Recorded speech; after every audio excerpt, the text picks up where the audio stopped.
नमस्कार। आप सुन रहे हैं सनातनी आवाज़ और मैं हूं आपके साथ तनु शर्मा। आप सबका सनातनी आवाज़ पर स्वागत है।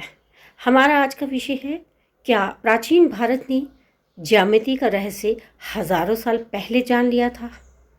क्या एक पवित्र वैदिक यज्ञ कुंड केवल धार्मिक आस्था और अनुष्ठान का केंद्र है, या फिर वह ब्रह्मांडीय ज्यामिति का एक ऐसा गुप्त द्वार है जिसके भीतर आधुनिक गणित के सबसे गहरे और जटिल सिद्धांत छिपे हुए हैं? आज सनातनी आवाज़ के इस विशेष अंक में हम आपको यज्ञ की पवित्र अग्नि के पीछे छिपे उस विस्मयकारी विज्ञान की सैर पर ले चलेंगे जिसने यूनानियों और यूरोपीय वैज्ञानिकों से सदियों पहले रेखा गणित के ऐसे नियमों को सिद्ध कर दिया था जिन्हें आज आधुनिक इंजीनियरिंग का आधार माना जाता है। ये कहानी है हमारे ऋषियों की उस अद्भुत वैज्ञानिक दृष्टि की, जिन्होंने ईंटों और रस्सियों के सहारे ब्रह्मांड के गणितीय रहस्यों को सुलझा लिया था। प्राचीन भारत में धार्मिक अनुष्ठान और यज्ञ केवल आध्यात्मिक क्रियाएं नहीं थीं, बल्कि वे विज्ञान और गणित की जीवंत प्रयोगशालाएं थीं। वेदों के परिशिष्ट के रूप में रचे गए शुल्ब सूत्र इस बात का सबसे बड़ा और जीवंत प्रमाण है। शुल्ब शब्द का संस्कृत में अर्थ होता है रस्सी या धागा, जिसका उपयोग वेदियों और यज्ञ कुंडों को मापने और उनके निर्माण के लिए किया जाता था। ईसा पूर्व 8वीं से 5वीं शताब्दी के बीच रचे गए बौधायन, आपस्तंभ, मानव और कात्यायन के शुल्ब सूत्रों में रेखा गणित के ऐसे अद्भुत नियम मिलते हैं जो आज के छात्रों को आधुनिक कक्षाओं में पढ़ाए जाते हैं।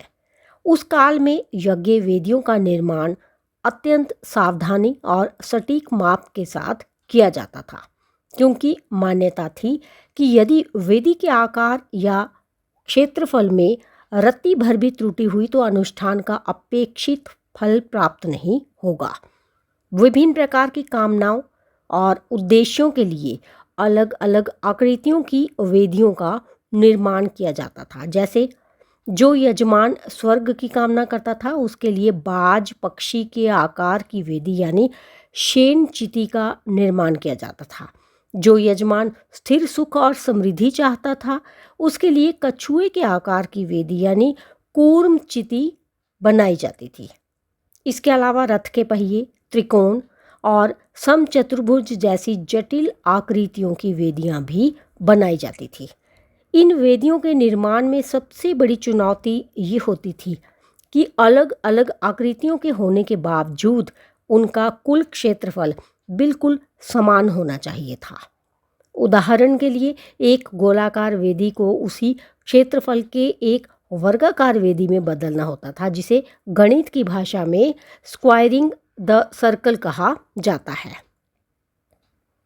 शुल्ब सूत्रों के रचनाकारों ने इस अत्यंत कठिन ज्यामितीय समस्या को बिना किसी आधुनिक उपकरण या बीज गणितीय समीकरणों के केवल एक रस्सी और खूंटी की मदद से अत्यंत सटीकता के साथ हल कर लिया था।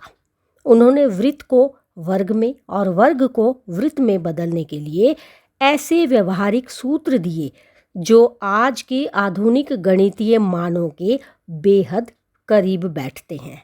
ये रेखा गणित का वह स्तर था जो यूनान के प्रसिद्ध गणितज्ञ यूक्लिड के सिद्धांतों में भी सदियों पुराना था। इन वेदियों के निर्माण के लिए जिन ईंटों का उपयोग किया जाता था उनके आकार और अनुपात को भी पूरी सटीकता के साथ संहिताबद्ध किया गया था, जो प्राचीन भारत के उन्नत सिविल इंजीनियरिंग और मानकीकरण यानी स्टैंडर्डाइजेशन को दर्शाता है।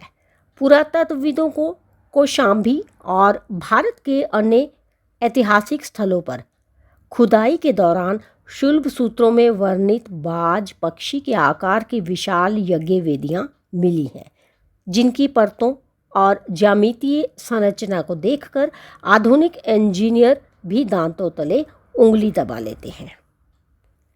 दोस्तों, ये इस बात का अकाट्य प्रमाण है कि हमारे पूर्वज केवल हवा में बातें नहीं कर रहे थे, बल्कि उन्होंने व्यवहारिक धरातल पर गणित और वास्तुकला के इस अद्भुत संगम को साकार किया था। हमारे ऋषियों के लिए विज्ञान और आध्यात्मिकता दो अलग अलग रास्ते नहीं थे, बल्कि वे एक ही सत्य को खोजने के दो पहलू थे। यज्ञ की वेदी में जलने वाली वह पवित्र अग्नि वास्तव में अज्ञानता के अंधकार को मिटाने वाली ज्ञान की लौ थी। आज जब हम अपनी इस वैज्ञानिक सनातनी विरासत को देखते हैं तो हमारा मस्तक गर्व से ऊंचा हो जाना चाहिए। अपनी इस अनमोल धरोहर को पहचानिए और इसके पीछे छिपे वैज्ञानिक दृष्टिकोण को पूरी दुनिया के सामने गर्व से प्रस्तुत कीजिए। सनातनी आवाज़ के साथ इस ज्ञान यात्रा में बने रहने के लिए आपका कोटि कोटि धन्यवाद। इस अमूल्य गाथा को साझा करें और कमेंट में लिखना ना भूलें। जय सनातन, जय विज्ञान। तो दोस्तों, इसके साथ ही मुझे दीजिए अनुमति, फिर मिलती हूँ कुछ नया लेकर। धन्यवाद।